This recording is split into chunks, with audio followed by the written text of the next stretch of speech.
Salut les Indés, j'ai lu L'enfer est au paradis de Lady Catherine Mottier. Et vous savez quoi?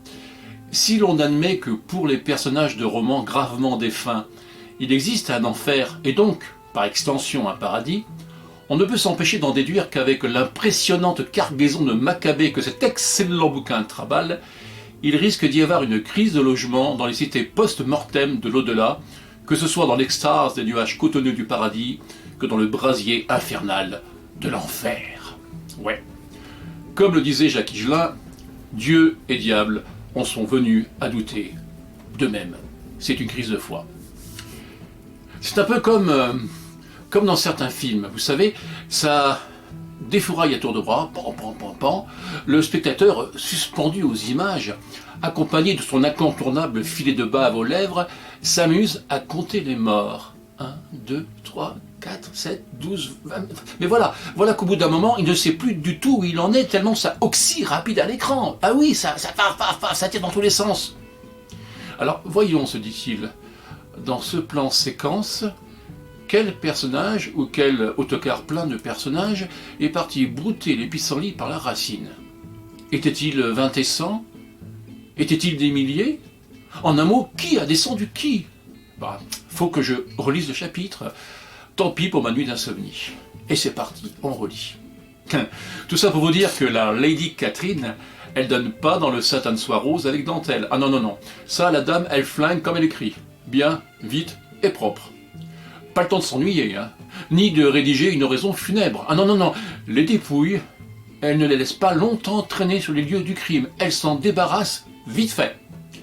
Enfin, si, parfois, ça peut sentir le cadavre en décomposition. Ouais, mais pour humer la bonne odeur, faudra lire le bouquin jusqu'à la fin. Oui, je peux pas tout vous raconter non plus, hein. Bien. Oserais-je une seconde comparaison? Oui, merci. Elle sera culinaire, cette fois-ci. Oui, j'ose. Notre auteur 5 étoiles, adorant mélanger les saveurs et les épices à la sauce hémoglobine, ne lésine pas sur piment et condiments. Le repas littéraire qu'elle nous a mitonné est relevé façon thriller captivant. Ouais, quand tu le commences, tu le finis. Marchant dans les pas des deux héroïnes de charme, tu veux comprendre et élucider les nombreuses énigmes qui s'offrent à toi. Eh ben oui, c'est humain. Bon, alors, étudions à présent cette recette littéraire que jamais vous ne trouverez dans le top marmiton de l'année 2021. Vous êtes prêts? C'est parti? Alors, à vos stylos, prenez des notes. Bien. Pour commencer, un peu de poudre de surnaturel que vous saupoudrez avec parcimonie sur un coulis de maison en thé glacé à l'effroi. Bien. Dans une grande gamelle, en fonte, de préférence, faites revenir un bouquet de mystère, rajoutez une bonne poignée d'affaires de famille, quelques spectres baladeurs mais très joueurs, des psychopathes à faire peur aussi, des intrigants calculateurs et des assassins l'air de rien. Oui, ça donne du fumet.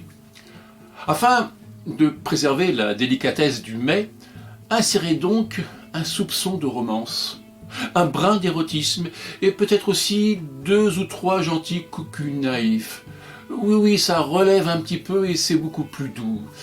À présent, dans un plat à part, préparez une marinade à base de religieux siphonnés, d'angéliques mais troublantes apparitions, relevées par un concentré d'enquêteurs pro ou amateurs.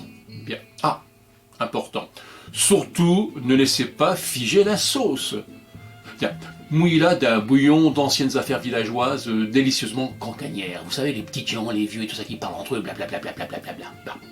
Et maintenant, en adoptant le geste auguste de l'auteur, mélangez le tout au batteur et faites cuire à feu vif dans un four chauffé aux flammes de l'enfer.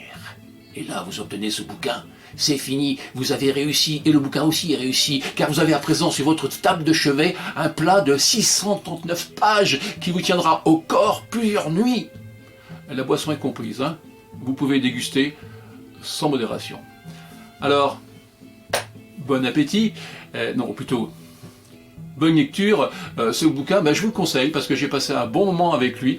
Merci à Catherine pour cet ouvrage. Bon, moi comme d'habitude, je dis ça, je dis rien, mais ça va mieux en le disant. A bientôt les Indés pour une nouvelle escapade gourmande. Faites de beaux rêves. Salut!